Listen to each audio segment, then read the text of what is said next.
The Baos, my friends in this particular village, that they were having an annual celebration of the completion of this house. And so I was so delighted. I changed my plans to come here before I went to Tibet, which is the 9th country of this world wheel. And we've just today, or last night, we had the celebration. They sang in the house and fed 450 people, which I was amazed that they could feed so many people out of just such simple cooking facilities of just building a fire outside on the ground and having a great pot of cooking food for this number of people. And so now we're ready to go to leave Shantiniketan and go to Tibet. Be taking a train tomorrow and going up to Sikkim and then on into Nepal in preparation to go to Tibet. And then after Tibet, I'll be going to China, Siberia, and Japan will be the last of the 12 countries.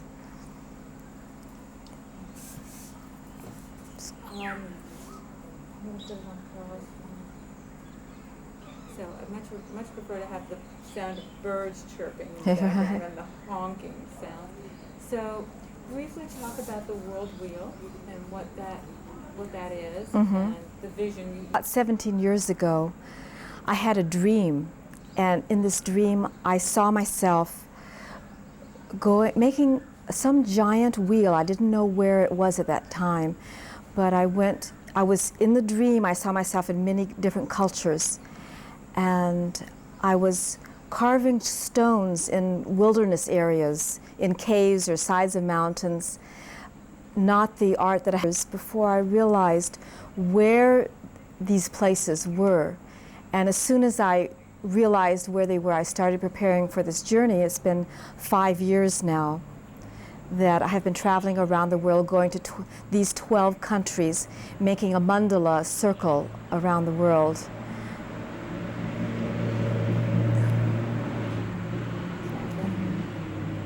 Let it go.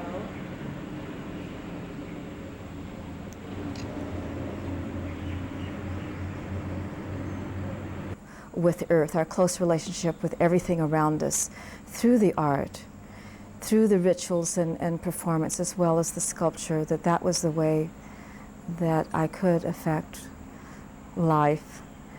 And also I feel that my own life is certainly not an example for people to go out and do another world wheel, but I feel that everyone has a dream, has had a vision, sometime in childhood or sometime in their life, has had a strong dream of something they wanted to do or could do. And so often we wait for a father or a husband or some person outside of ourselves to give us permission, and most often that permission doesn't come. And perhaps the dream fades away and we don't live it out, but I really feel that we all have some vision, and if we can give ourselves permission to live that out, maybe the rest of our life we'll live out that one dream instead of seeking more dreams or more sensations, to live out that one dream that we most probably have already had, would be part of what this journey is about, to stimulate this in other people. Let's take that a little bit more. Let's talk about that a little bit more. Let's go into the idea of... Has a dream. Start with everyone has a dream. All right. Just have excuse me, hello. Okay. Everyone has a dream. And what I feel is needed is for us to give ourselves permission to live out that dream, not to wait for a teacher, a father, a husband, or someone outside of ourselves to give us permission, but to give ourselves that push that starts us walking out that dream. And maybe it will take the rest of our lives, and it doesn't matter how long that it takes. And in that process of walking it, we empower ourselves. The empowerment does not come from someone outside of ourselves. It comes really from ourselves, walking, taking action. And as we walk, we gain strength and clarity in that process. And we might not even know right at the beginning. It might not be clear to us, and that does not matter. But once we take one step, the next step will be clear. And then the next step will be clear, and the next step will unfold as we're in action.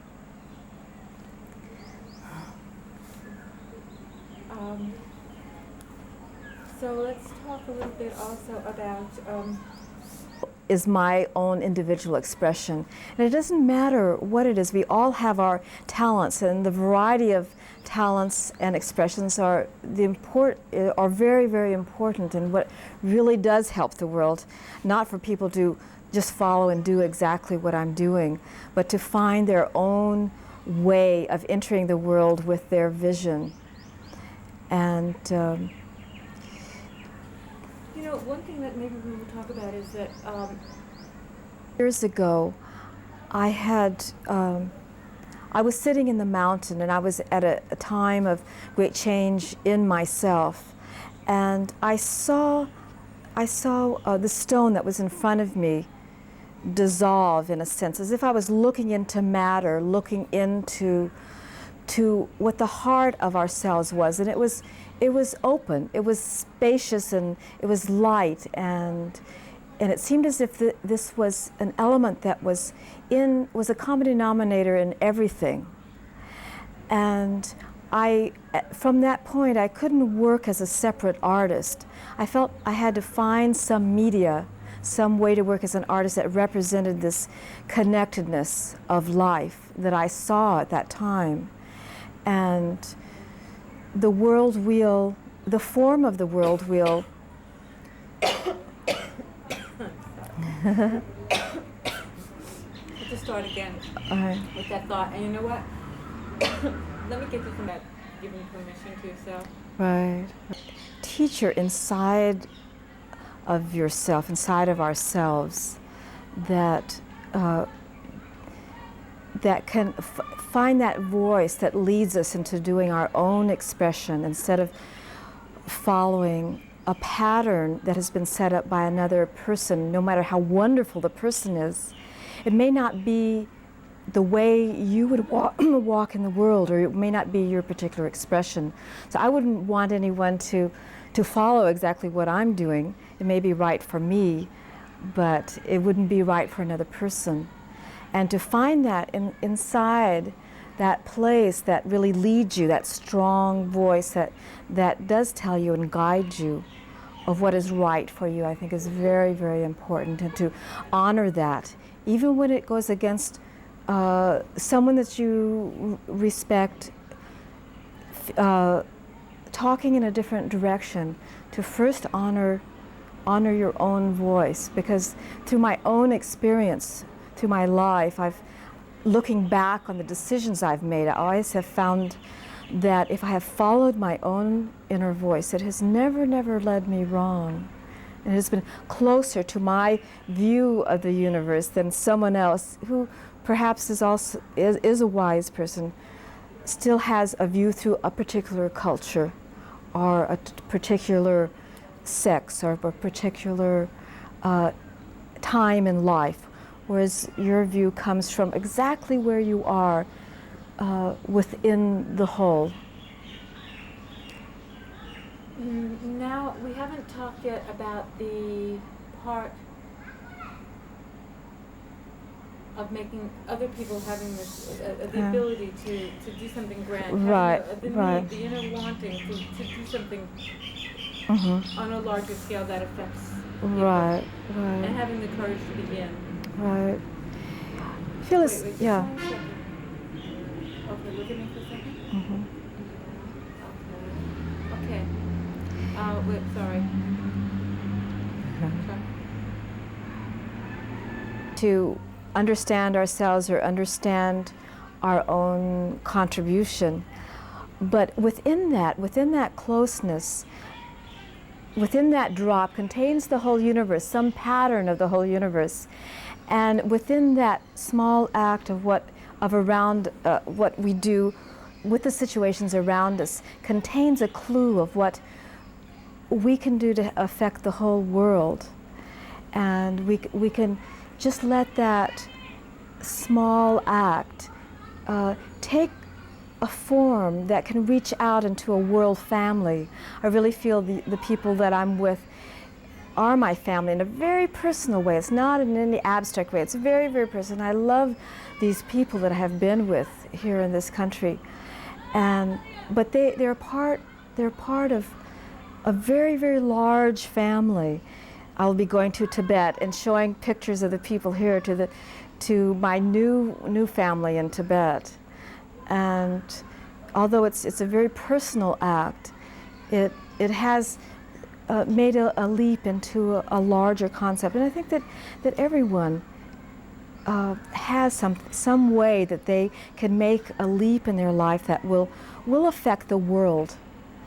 And if we can all find that point where it becomes a universal act, I really feel we can bring change to the world. And that we can